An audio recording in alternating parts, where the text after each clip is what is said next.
Welcome to a new session on contemporary Indian philosophy. In this session, we are going to discuss Nature of the Absolute by Sri Aurobindo.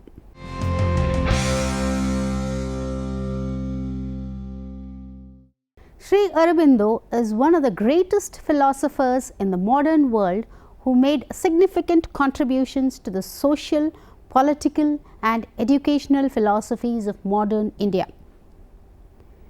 He had developed an elaborate philosophical system synthesizing the fundamental ideas derived from various Western and Indian sources with his own insights.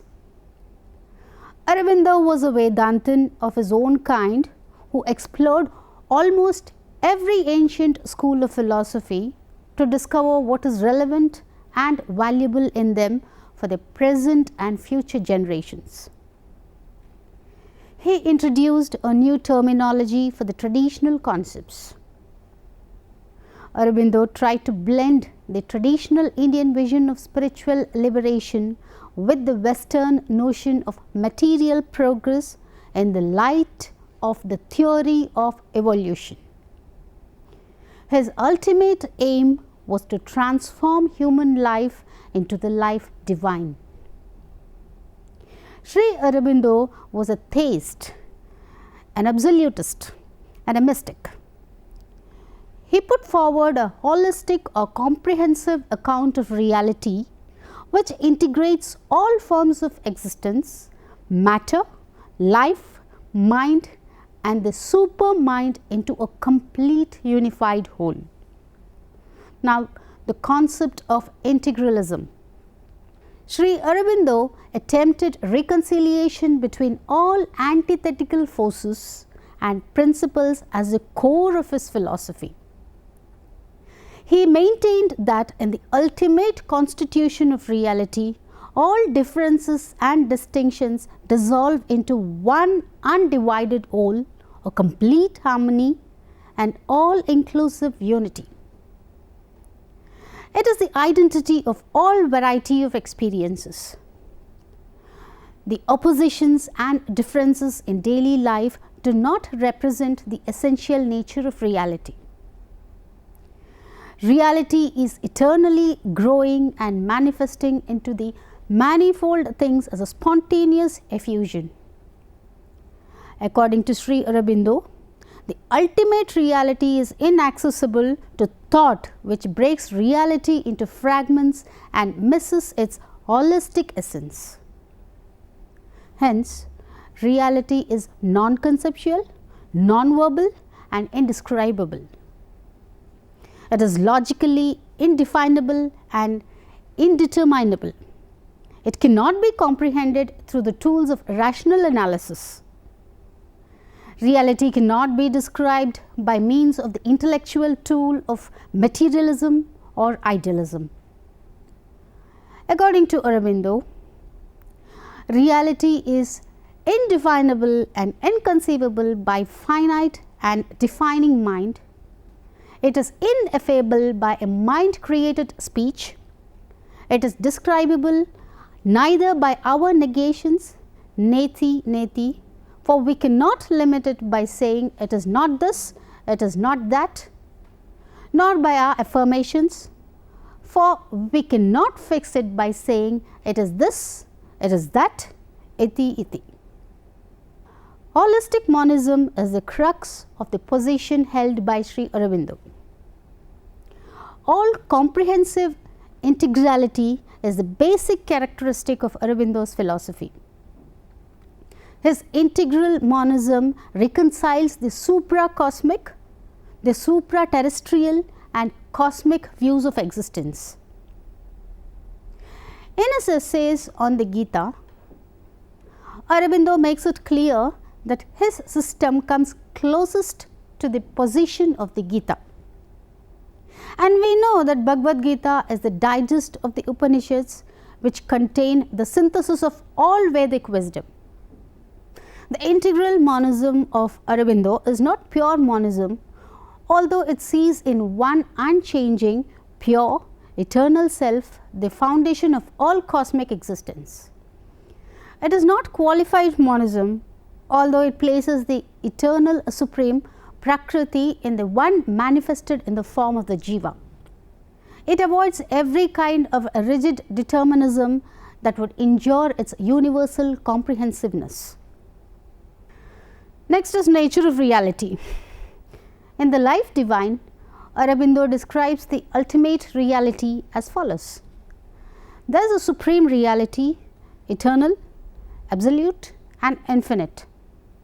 Because it is absolute and infinite, it is in its essence indeterminable, and yet, though in this way unknowable to us, it is not altogether and in every way unknowable.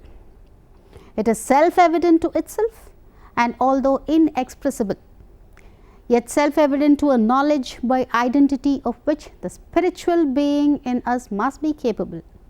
For that spiritual being is in its essence and its original and intimate reality not other than this supreme existence.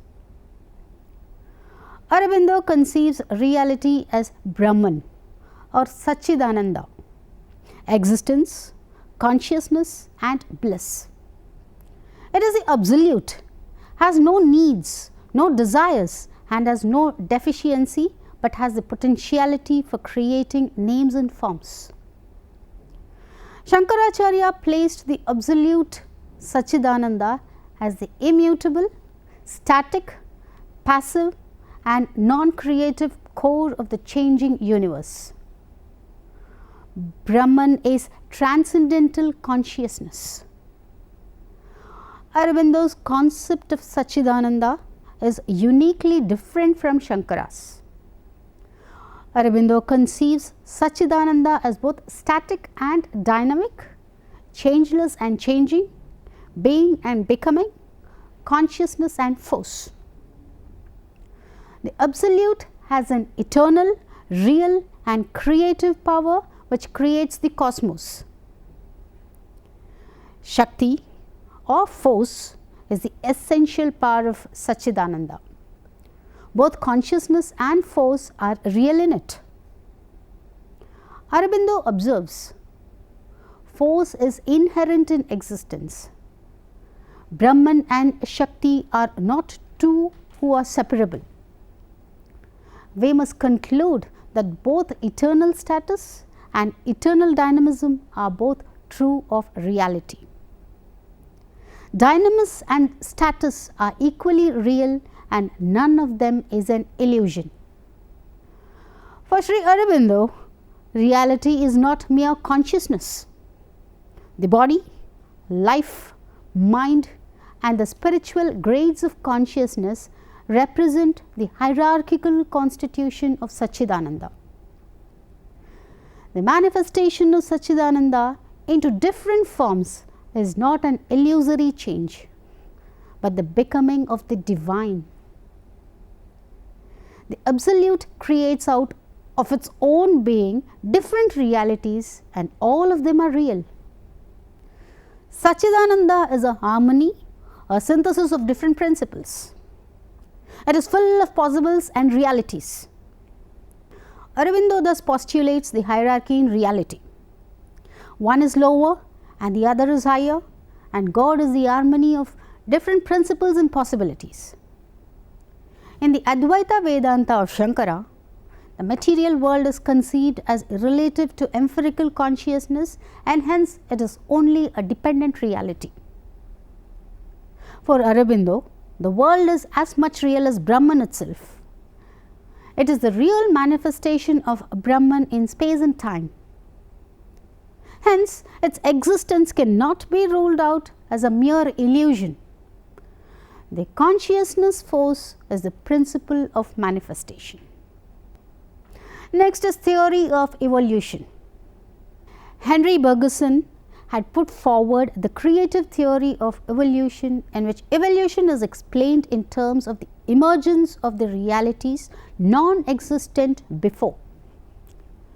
For him, evolution occurs not in stages of steady ascent, but it is many-sided and divergent. The evolution of new realities from the primordial vital impetus is incomprehensible and incalculable. The course of evolution has many directions. Quite different from this creative view of evolution, Hegel put forward the theory of continuous graded evolution progressing through interconnected hierarchical stages. The whole series of stages that are yet to come into being can be calculated and predicted.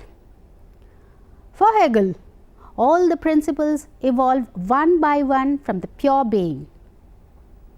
Hence, evolution is a manifestation of involved realities. It is teleological. Sri Aurobindo's evolutionism has the singular virtue of representing the purposefulness of reality. It is a thesis of evolution for integration. In this sense, it is clearly distinguishable from the other theories of evolution. For Aurobindo, reality unfolds itself with a definite inherent intentionality. The path of evolution is a path towards the integration of the real. Evolution is not simply an increasingly complex configuration of matter and form presided over by chance, nor is it the rattling off of a chain forged innumerably years ago, presided over by an extra cosmic divine mind, nor is it the gradual emergence in accidental fashion of new qualities and superior values, all out of a void. The process of evolution is the infinitely diversified self-determination of the essentially indeterminable reality. Evolution is a process of the progressive self-manifestation of the absolute. Aurobindo says, the universe is real. If it does not reveal to us in its forms and powers the reality that it is, if it seems only a persistent yet changing movement in space and time, this must be not because it is unreal, but because it is a progressive self-expression, a manifestation and evolving self-employment of that in time which our consciousness cannot yet see in its total or essential significance. Aurobindo conceives consciousness as Shakti or force. The absolute is Chit Shakti. The world is real and it is God. It is divine and is made out of divine existence. The cosmos evolves and reveals the divine gradually and successively in open and concrete existence. The spirit manifests, uncovers and unveils itself on this earth. The cosmic evolution reveals the spirit gradually until it is explicitly manifested. Next is creation of the world. Matter appears to be the negation of spirit because it has the characteristics of inertia, inconscience and divisibility. Similarly, life is conceived as opposed to absolute because it is subject to death, desire and incapacity. Mind also suffers from limitation, imperfection and ignorance. But Sri Aurobindo's integral Advaita is an obvious attempt to transcend the empirical opposition between spirit and matter, Brahman and cosmos. The opposition between them is merely apparent and not essential. What appears to be opposite and distinct is nothing but the limited manifestations of the absolute. Matter is a lower form of spirit. The imperfections of life, matter and mind are temporary and they disappear in the course of evolution. When the divine manifests in its supreme effulgence, matter becomes conscious, life immortal and powerful and mind omniscient and perfect. According to Aurobindo, creation is a circular process. a descent into matter from the absolute Brahman and an ascent from matter to Brahman.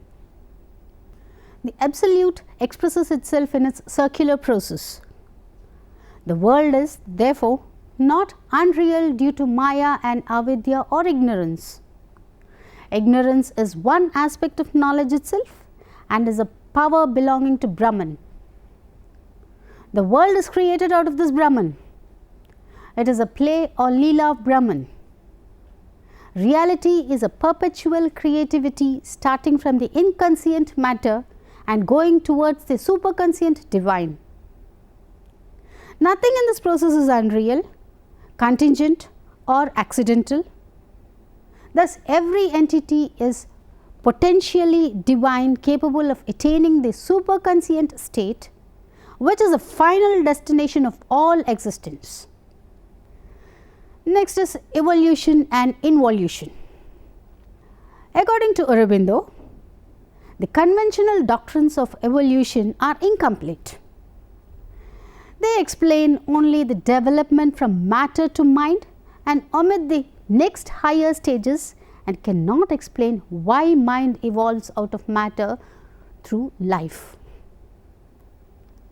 He says that we can explain the problem only on the postulate that there was a corresponding descent from mind to matter. First of all, the spirit evolves in matter in the sense spirit takes the form of matter which is inconscient. That is, consciousness is implicit, involved and unmanifest in matter. Spirit is matter in its latent and unmanifest condition. There is no essential difference between spirit and matter. The difference between them disappears when we take into account the intermediary realities between spirit and matter. Between the two extremes of spirit and matter, we have a series of realities which gradually emerge in cosmic evolution. As we have seen, evolution is a process of the expression and manifestation of the divine. It is a dual process of the involution or creation or descent and evolution or ascent. Creation and manifestation are the two aspects of the divine process. Creation means the descent of the divine into matter or lower forms of realities. Here the divine takes the form of matter, or there is the involution of spirit in matter. Evolution means the manifestation of higher spiritual and supramental grades of reality or consciousness. There is a greater and greater manifestation of the divine principle. Creation means the involution of spirit in lower grades of reality. The descent of the supermind in the lower realities takes place in creation of the cosmos. Evolution is a process of manifestation of the divine, and it follows the process of involution. The stages of the descent from Brahman are Brahman, the supermind, the overmind, mind, life and matter. The opposite movement of ascent starts from matter. The evolution necessarily presupposes involution. It is the descent of the higher hemisphere of reality of bliss into the lower hemisphere of reality consisting of matter, life, psyche and mind. Evolution is possible only because involution has already taken place. It is due to the descent of the spirit in matter, life and mind that these can ascend to the higher regions of the spirit. Matter can evolve itself into life only because life is inherent in it. Life can ascend to mind only because mind has already been descended into life. The entire lower hemisphere can ascend to the higher one only because the higher is already in it. It is not possible for evolution to proceed out of nothing. evolution is the reverse but complementary process of involution. Sri Aurobindo's theory of evolution is spiritualistic as he postulates Satchidananda as a source of evolution. The goal of evolution is not a limited one like adjustment of the individual to the natural environment as propounded by the biological evolutionists, nor can it be realization of kingdoms of ends as advocated by Kant. For Aurobindo, the goal of evolution is nothing less than to become Satchidananda from which the entire cosmos has emerged. It is the evolution of a divinized man in a divinized cosmos. Hence, evolution must be integral and not partial. Next is concept of supermind or truth consciousness. The philosophy of holistic monism assumes that all existence converges in one being whose essential nature is existence, consciousness and bliss. The world is created out of this being. It is a play or leela of this being. The sole cause, motive and object of cosmic existence is the eternal and inalienable play and delight of this being. Our essential being or real self, which is concealed from us by the mental ego, also enjoys that play and delight, since it is one in being with the divine consciousness. Hence, if we aspire for a divine life, we have to unveil this concealed self in us by mounting from our present status to a higher status in the true self or Atman. However, the unity of Satchidananda and the divided mentality are two opposite entities, one of which must be false if the other is to be true. One of them must be abolished if the other is to be enjoyed. The solution to this problem consists in an intermediate link between the two, which can explain them and establish between them such a relationship that will make it possible for us to realize that one existence, consciousness and delight in the mould of the mind, life and body.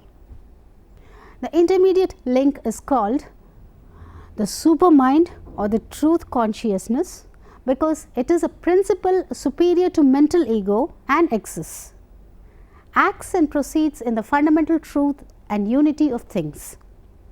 Aurobindo conceives supermind to be intermediary principle between Satchidananda and the world.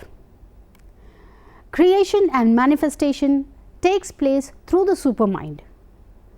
The creation of the cosmos and the manifestation of the superior depend on the supermind. Aurobindo says, we find that in the principle of supermind itself, it has three poises. The first finds the inalienable unity of things. The second modifies that unity so as to support the manifestation of the many in one and one in many. The third further modifies it so as to support evolution of a diversified individuality, which by the action of ignorance becomes in us at a lower level the illusion of a separate ego. The supermind exists ever in unity, and the three poises refer to its threefolded activity. Now, let us summarize the whole session. As we have seen, Sri Aurobindo is an idealist, absolutist and monist thinker who tried to present a balanced view of different ideals. The reality he had postulated is an integral being or Satchidananda. The absolute appears as existence, conscious force and bliss. His philosophy can be rightly described as a philosophy of the real idea. It is realistic idealism and idealistic realism. The creative force that generates the world and its forms is not the fictional idea having no essential relationship with the real truth of existence. As Aurobindo says, this philosophy sees the creative idea as real idea, that is to say, a power of conscious force expressive of real being, born out of real being and partaking of its nature, and neither a child of the void nor a weaver of fictions. It is conscious reality throwing itself into mutable forms of its own imperishable and immutable substance. The world is therefore not a figment of conception in the universal mind, but a conscious birth of that which is beyond mind into forms of itself. Now, please try to solve the given assignments. First one, discuss the concept of Brahman in Aurobindo. Second, bring out the salient features of Aurobindo's integral philosophy. Third, elucidate Aurobindo's concept of supermind. Fourth, examine the doctrine of integral evolution. Fifth, distinguish between creation and evolution. Now, here are a few books for further reference. First one, Ideals in Progress, written by Sri Aurobindo, published by Arya Publishing House, Calcutta, 1946. Second, The Life Divine, written by Sri Aurobindo, published by India Library Society, New York, 1965. Third, The Essentials of Aurobindo, written by Aurobindo Ghosh, edited by McDermott Robert, published by Lindisfarne Books, 2001. Fourth, Sri Aurobindo, A Brief Biography, written by Peter Hayes, published by Oxford University Press, Delhi and New York, 1989. Fifth, The Human Cycle, written by Aurobindo Ghosh, published by Sri Aurobindo Ashram, Pondicherry, 1962. Here are a few web links for reference. First one, wikipedia.org/Sri_Aurobindo. Second, www.sriaurobindoashram.org. Third, aurosociety.org. Thank you for watching the session. See you next time. Until then, bye.